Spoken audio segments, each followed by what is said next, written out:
entendront également les acteurs concernés, parce qu'on prête beaucoup de choses à beaucoup de gens. Là, au moins, tout le monde devrait s'exprimer. Donc, dans l'optique de connaître la vérité, c'est une bonne chose. Une question, comment on va connaître la vérité, même avec l'enquête de justice, puisqu'on dit qu'il y a seulement les deux personnes, donc ce sera la parole de l'un contre la parole de l'autre. Il y a peut-être des micros dans les murs. Au moment où des témoins se révèlent et disent il s'est passé ça, il s'est passé ça. D'autres mails, des SMS. Apparemment, il y a des joueurs qui ont été affectés par ça. Apparemment, même l'entraîneur de la réserve a été affecté par ça, donc on verra peut-être. Faut qu'il parle.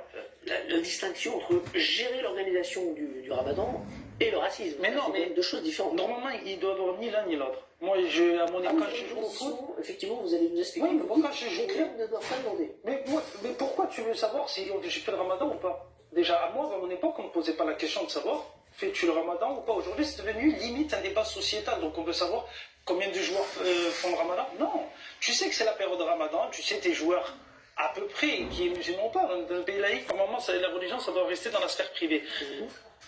Tu sais à peu près, ben, tu regardes les matchs, si le joueur il est moins performant, ben, tu le fais sortir, c'est tout. Mais pourquoi tu vas lui demander, est-ce que tu fais le ramadan? Ah, de suite, ta posture, elle change. Oui, mais parce qu'il fait le ramadan, donc tu vas le regarder d'un œil différent. Sans savoir ça. Il semblerait que les joueurs niçois, les très mauvaises, à cause du fait que Galtier leur ait demandé de ne pas pratiquer le jeûne un jour de match. C'est exactement ça qu'a dit Camboire après. C'est exactement comme oui, mais ça ne doit pas exister, ça. Mais comment ça doit pas exister? Ça ne doit pas exister. Donc il va voir tous les catholiques et leur demander qui fait le carême aussi. Non, mais personne ne fait le carême.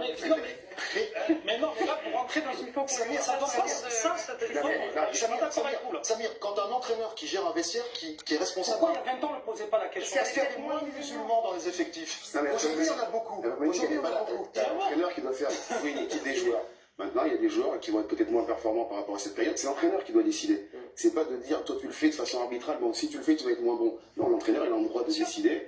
Voilà, je vois que cette semaine, c'est un peu plus compliqué. Voilà, toi, tu joues pas. Mais voilà, après, il parle de savoir, de dire, non, mais Benzema, c'est le meilleur quand il est sur Ramadan. On en parle aussi de Benzema, on en parle de ça là. Pourquoi on sait pas si Christophe Galtier a demandé ça, on sait même pas. Ça se trouve, il a peut-être demandé. Non, mais est-ce qu'il a demandé à un joueur tu fais le ramadan, on sait même pas. Non,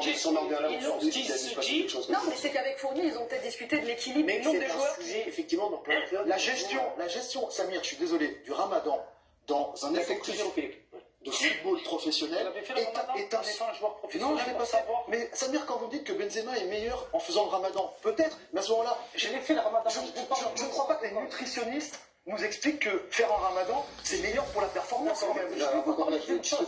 Chacun son ressenti. Oui. Chacun sait. Il y a des joueurs qui sont portés par leur foi aussi. Donc ça, tu peux pas savoir. Si il a bu un litre d'eau, il a bu un truc. Il y en a qui mangent des McDo, ils mettent des triplés.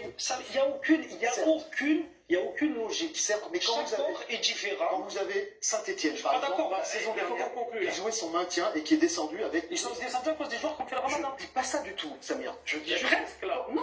Je dis juste comme il y a 2 tiers de l'effectif qui fait le ramadan.